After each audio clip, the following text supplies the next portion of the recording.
યોગ ભગાવે રોગ, આ વાત તો આપણે હંમેશા સાંભળતા આવ્યા છે, પણ કયા પ્રકારના યોગ કરવાથી શું ફાયદો થાય તે જાણવું પણ ખૂબ જ જરૂરી છે. યોગના ઘણા બધા ફાયદા રહેલા છે જે જાણવા જરૂરી છે. યોગ કરવાથી શરીરનો થાક દૂર થાય છે અને આસન કરવાથી મન શાંત થાય છે.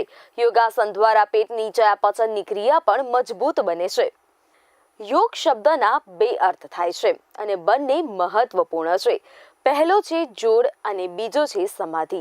જ્યાં સુધી આપણે પોતાની સાથે નથી જોડાતા ત્યાં સુધી સમાધિ સુધી પહોંચવું મુશ્કેલ છે. યોગ દર્શન કે ધર્મ નથી.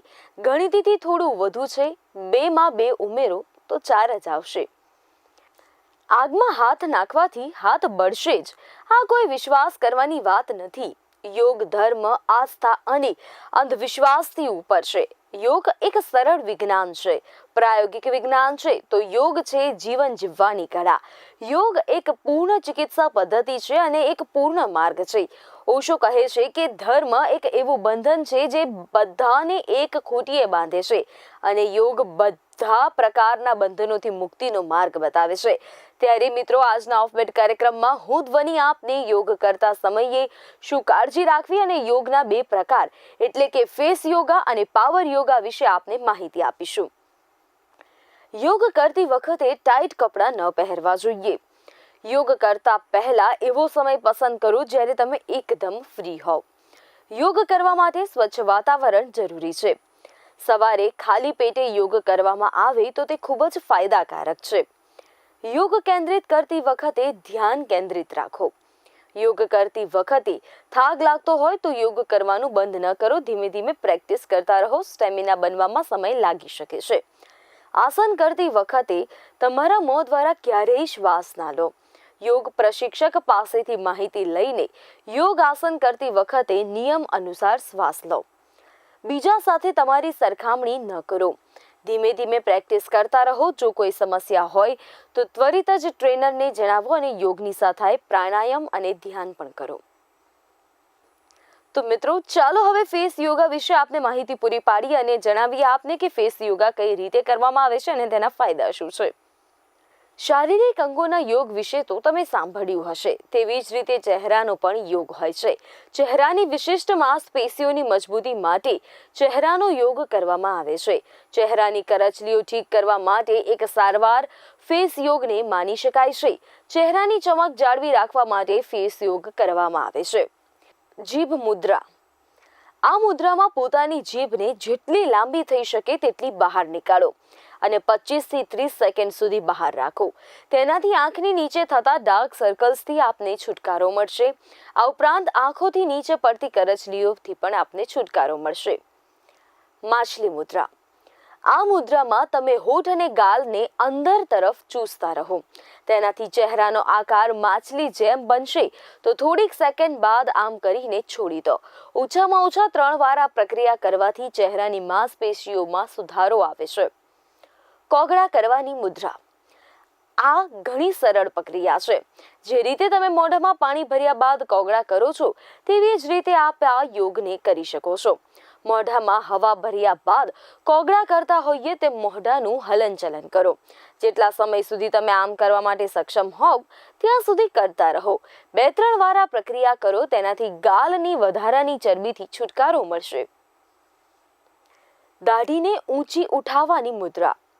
આ મુદ્રામાં ડોકને ઉપર કરતા આકાશ તરફ જોવાનું હોય છે. ત્યારબાદ હોઠને એવી રીતે રાખો જાણે તમે આકાશને ચુંબન કરી રહ્યા હોવ.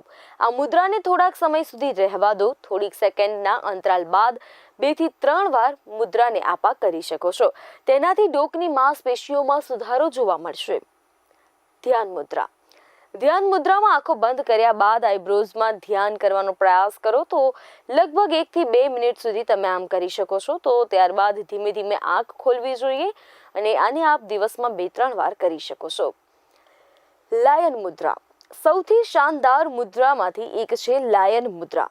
જડબાને નીચે તરફ કરતા જાઓ અને જીભને બહાર નીકાળો અને નીચે લઈ જાઓ જીભને. ત્યારબાદ હવાને મોઢામાં અંદર ખેંચીને સિંહ જેવો અવાજ કાઢો.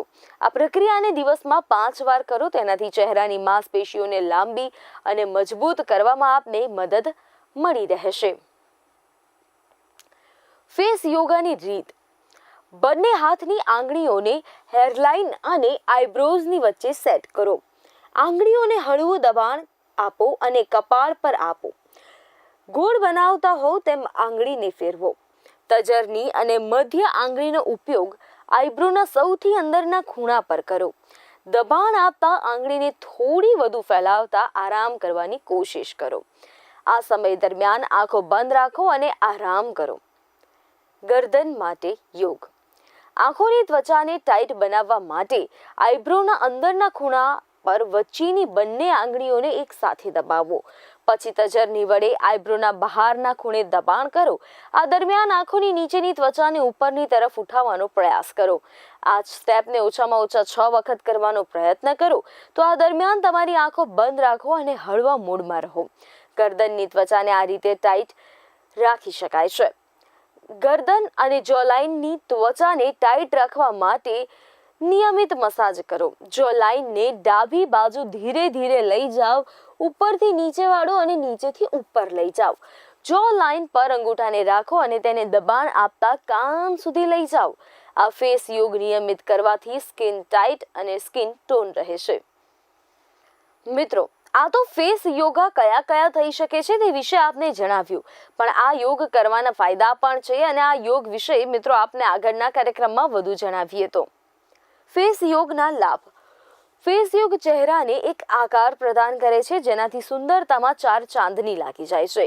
ચહેરા પર થતી ત્વચા સંબંધિત સમસ્યાથી છુટકારો આપવામાં ફેસ યોગ ઘણો અસરકારક છે. વધતી ઉંમરની સાથે ચહેરાની માંસપેશીઓની પ્રવૃત્તિ પર પણ અસર જોવા મળે છે. ફેસ યોગ કરવાથી ચહેરા પર આવનારા પરિવર્તનને રોકવામાં મદદ મળે છે. તો ક્યારેક ચહેરાના સ્નાયુઓ નબળા પડે ત્યારે ફેસ યોગા આપને ખૂબ જ મદદરૂપ થઈ શકે છે. મિત્રો, આ તો વાત થઈ ફેસ યોગાની. હવે આજના કાર્યક્રમમાં અમે આગળ આપને માહિતી આપીએ પાવર યોગાની, જે કરવા આપના સ્વાસ્થ્ય માટે ખૂબ જ ફાયદાકારક રહેશે અને આપનું સ્વાસ્થ્ય પણ સારું રહેશે. પાવર યોગાની સૂર્ય નમસ્કારના 12 આસન અને કેટલાક અન્ય આસનોને ભેગા કરીને બનાવવામાં આવ્યું છે. પાવર યોગા એક પ્રકારનો યોગ છે જેમાં તમારે માત્ર 45 મિનિટ જ યોગા કરવાનું રહે છે, જેમાંથી તમારા શરીરની કેલરી જલ્દી બંધ થાય છે અને પરસેવો પણ છૂટે છે. પાવર યોગા કરવાથી થતા લાભ: કેલરી ઝડપથી ઘટે છે, સ્ટેમિનામાં વધારો થાય છે, ફ્લેક્સિબિલિટી વધે છે, બ્લડ સર્ક્યુલેશન વધે છે અને રોગ પ્રતિકારક ક્ષમતા વધે છે. વધુ પરસેવો થાય છે જે સારું કહી શકાય. તણાવ અને ડિપ્રેશન દૂર થાય છે. ત્યારે શું આપને પણ પ્રશ્ન થયો કે શું પાવર યોગા અન્ય કાર્ડિયો અને તાકાત વધારનારી કસરતો કરતા વધુ સારા છે? તો આપને જણાવીએ તો જ્યાં 1 કલાક પાવર યોગા કરવાથી શરીરની 200 કેલરી બંધ થાય છે, ત્યાં જ બીજી કસરત જેવી કે એરોબિક્સ, સ્વિમિંગ અને જોગિંગથી 1 કલાકમાં 300 થી 400 સુધીની કેલરી બંધ થાય છે. પણ પાવર યોગા તમારા શરીરને સારી રીતે ટોન કરે છે, એ પણ શરીરના કોઈ પણ હિસ્સા પર વગર કોઈ ભાર આપે. માટે આ યોગ વૃદ્ધો માટે બહુ સારો ગણાય છે, કારણ કે તેનો સ્નાયુઓ કે હાડકાં પર કોઈ ખરાબ પ્રભાવ નથી પડતો. સપ્તાહમાં ઓછામાં ઓછું 3 વાર પાવર યોગા અચૂક કરવા જોઈએ, જેનાથી શરીરની કેલરી બળવાની ક્ષમતા વધે છે, જેનાથી સરળતાથી સ્થૂળતા ઓછી કરીને શરીરને આકર્ષક આકાર આપી શકાય છે. જો કમર દર્દ હોય તો પણ આ યોગ કરવાથી કરોડરજ્જુને તાકાત મળે છે. તો પાવર યોગા વજન ઉતારવામાં સટીક છે. પાવર યોગમાં સખત અને સતત ક્રિયાઓ કરવાની હોય છે. એમાં એક જ ક્રિયાને ઝડપથી લગાતાર વારંવાર કરવામાં આવે છે. બધું જોર શારીરિક શક્તિ અને લચક ઉપર હોય છે. તો લગાતાર ક્રિયાઓ કરવાથી પસીનો વધુ થાય છે, જેથી વજન ઝડપથી ઘટે છે.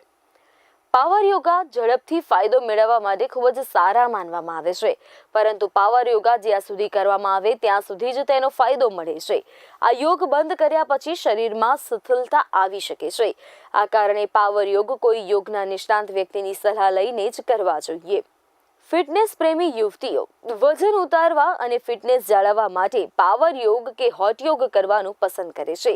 યોગના આ 2 આધુનિક સ્વરૂપો છે જે આજના સમયમાં વધુ જોવા મળી રહ્યા છે. તો સૂર્ય નમસ્કારના 12 સ્ટેપ્સ અને કેટલાક અન્ય આસનોને ભેગા કરીને બનાવવામાં આવ્યો છે પાવર યોગા. સ્લિમ બોડી કે પછી 0 સાઇઝ ફિગર માટે પાવર યોગા ખાસ તરીકે અસરકારક છે. તો પાવર યોગ યુવાનોમાં લોકપ્રિય છે. યુવતીઓ આ યોગની મદદથી સ્લિમ ફિગર મેળવવામાં કોશિશ કરી રહી છે તો યુવકો બોડી સ્ટ્રેન્થ અને કોન્સન્ટ્રેશન વધારવા માટે પાવર યોગ કરે છે. ત્યારે હોઠ યોગ એક પ્રાચીન યોગનું આધુનિક સ્વરૂપ છે. તે એવું કહેવામાં આવે છે કે એક રૂમમાં કરવામાં આવતો યોગ છે જ્યાં તાપમાન 40 ડિગ્રીથી વધુ હોય છે. આ સિવાય ત્યાંનું ભેજનું પ્રમાણ 50%ની આસપાસ હોય છે.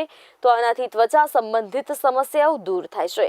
સાંધાના દુખાવાના ઉપચારમાં, તણાવ દૂર કરવામાં, વધતી ઉંમરની અસર રોકવામાં તથા હૃદય સંબંધિત બીમારીઓથી બચવામાં હોઠ યોગ ખૂબ જ ફાયદાકારક છે.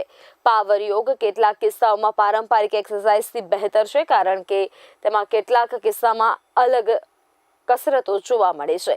કેલરી બર્નની વાત કરીએ તો 1 કલાક સુધી પાવર યોગ કરવાથી 200 કેલરી બર્ન થાય છે. એટલા જ સમયમાં એરોબિક્સથી 400 કેલરી બર્ન કરાય છે. સામાન્ય સ્પીડથી સ્વિમિંગની વાત કરીએ તો એમાં 350 સુધી કેલરી બર્ન થઈ શકે છે. તો ઓછામાં ઓછી સ્પીડમાં જોગિંગ કરવાથી લગભગ 300 કેલરી બર્ન થશે. ભલે પાવર યોગ કરવાથી બીજી એક્સરસાઇઝ કરતાં ઓછી કેલરી બર્ન થાય છે, પરંતુ એ આપણા શરીરના સાંધા અને મસલ્સ પર સ્ટ્રેસ નાખ્યા વગર આપને ફિટ રાખવામાં મદદ કરે છે. એટલા માટે એ મોટી ઉંમરના લોકો માટે પણ ફાયદાકારક બની શકે છે. પાવર યોગ કરતી વખતે કેટલીક વાતોનું ખાસ ધ્યાન રાખવું જોઈએ. તો પાવર યોગ ટ્રેનર વગર ન કરવા જોઈએ કારણ કે એનાથી બોન કે બેક ઇન્જરી, જોઇન્ટ પેઇન વધવાનો ખતરો થઈ શકે છે. હાર્ટ અને બીપીના દર્દીઓને ડોક્ટરી ચેકઅપ પછી જ પાવર યોગ કરવાની સલાહ આપવામાં આવે છે. તો પ્રેગ્નન્ટ મહિલાઓએ આ કસરત કરતા પહેલા ડોક્ટરની ખાસ સલાહ લેવી. વિડીયો જોઈને કે કોઈ યોગ ન કરો કારણ કે વિડીયો જે તે બોડીમાં કેટલો સ્ટેમિના અને ફ્લેક્સિબિલિટી છે એ બાબતનો ખ્યાલ નથી આવી શકતો. ત્યારે પુસ્તક વાંચીને પણ યોગ ન કરવું જોઈએ. તો પાવર યોગ 16 વર્ષથી વયને લઈને 50 વર્ષની ઉંમર સુધીના વ્યક્તિઓ કરી શકે છે. જોકે 40 વર્ષની ઉંમર પછી બીમારીઓ આવવા લાગે છે. એટલા માટે આ ઉંમરની વ્યક્તિઓએ ડોક્ટરની સલાહ સૂચન સાથે યોગ એક્સપર્ટની સલાહ પણ લેવી જરૂરી છે. મિત્રો, અમે આપને જણાવ્યું કે ફેસ યોગા અને પાવર યોગા એટલે શું થાય છે. હા, હવે સાથે આપને એ પણ જણાવી દઈએ કે કયા કયા સંજોગોમાં યોગા ન કરવા જોઈએ. જો તમને કામના કારણે થાક લાગતો હોય અથવા કોઈ પ્રકારની બીમારી હોય તો યોગ ન કરો. વધુ પડતી ઉતાવળ કે વધુ પડતા તણાવની સ્થિતિમાં યોગ ન કરવો જોઈએ. જો તમને પીરિયડ્સ હોય તો નિયમિત યોગાસન, ખાસ કરીને આસનો આ સમયગાળા દરમિયાન ટાળવા જોઈએ. જમ્યા પછી તરત જ યોગ ન કરવો જોઈએ. જો તમે સંપૂર્ણ ભોજન લીધું છે તો ઓછામાં ઓછા 2-3 કલાક પછી યોગ કરો. યોગ હંમેશા ખાલી પેટે કરવો જોઈએ. યોગ કર્યા પછી તરત જ ક્યારેય સ્નાન ના કરો. ઓછામાં ઓછી 30 મિનિટ રાહ જુઓ અને પછી સ્નાન કરો. યોગ કર્યા પછી તરત જ પાણી ન પીવું કે ન ખોરાક ખાવો. માંદગી, સર્જરી અથવા કોઈ પણ પ્રકારની મચકોડ અથવા ફ્રેક્ચર દરમિયાન યોગ ટાળવો જોઈએ. યોગાસન પછી બોડી સ્ટ્રેચિંગ એક્સરસાઇઝ ન કરો. જ્યારે ખૂબ જ ગરમી હોય અથવા ખૂબ ઠંડી હોય અથવા જ્યારે વાતાવરણમાં ખૂબ ભેજ હોય ત્યારે યોગાસન કરશો નહીં. યોગ ગ્રંથો અનુસાર આધ્યાત્મિક સાધન માટે યમ અથવા સંયમનું પાલન કરવું જરૂરી છે. તો આધ્યાત્મિક વિકાસ માટે નિયમોનું પાલન કરવું જરૂરી છે. જો તમે ગર્ભવતી મહિલા છો અથવા તમને કોઈ પણ પ્રકારની સ્વાસ્થ્ય સંબંધિત સમસ્યા છે તો ડોક્ટરની સલાહ પછી જ આપે યોગાસન શરૂ કરવા જોઈએ. તો મિત્રો, આ હતો આજનો VR લાઈવનો ઓફબીટ વિશેષ કાર્યક્રમ. મળીશું ફરી એક નવા વિષયલક્ષી ચર્ચાઓ સાથે. ત્યાં સુધી આપ જોતા રહેશો VR લાઈવ અને મને આપશો રજા. નમસ્કાર.